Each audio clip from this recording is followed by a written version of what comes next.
বাজার থেকে এসিআই এর পিওর সুজিটা এনেছিলাম। এটাই আমরা খাই মূলত রুটি বা পরোটার সঙ্গে, সুজির হালুয়া বানিয়ে। তো এটা আমি একটা জারে ঢেলেছি।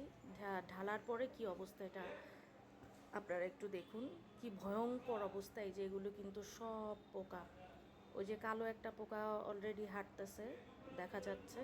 তারপরে এই যে বাদামি কালারের যে পোকাগুলা এই যে নড়তেছে, এগুলো সব সুজির প্যাকেটটা ভর্তি। আমি এটা খেয়ালই করতাম না, কিন্তু আল্লাহর অশেষ রহমত যে আমি দেখতে পেরেছিলাম। তো দেখার সঙ্গে সঙ্গে আমি এটা ভরে, তা আমি ভাবলাম যে শুধু আমি কেন, অন্যদেরও জানা উচিত, তাদেরও সচেতন হওয়া উচিত, যেন সুজি বাজার থেকে কিনে এনে তারা যেন চেক করে তারপরে এটা বাসায় রান্না করেন।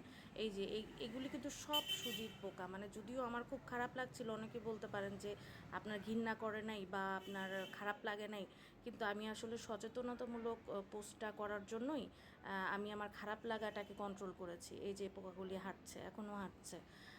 এই পোকা সহ যদি এটা বানিয়ে আমি খেতাম, কি ভয়ঙ্কর হতো ব্যাপারটা। এই যে যতই নাড়ছি চামচ দিয়ে, যত আমি নিচের দিকে যাচ্ছি ততই এই পোকাগুলি দেখা যাচ্ছে। তো এসিআই এর ওরা যে এইভাবে পোকাসহ সুজি বাজারে সেল করে, এটা কি ঠিক?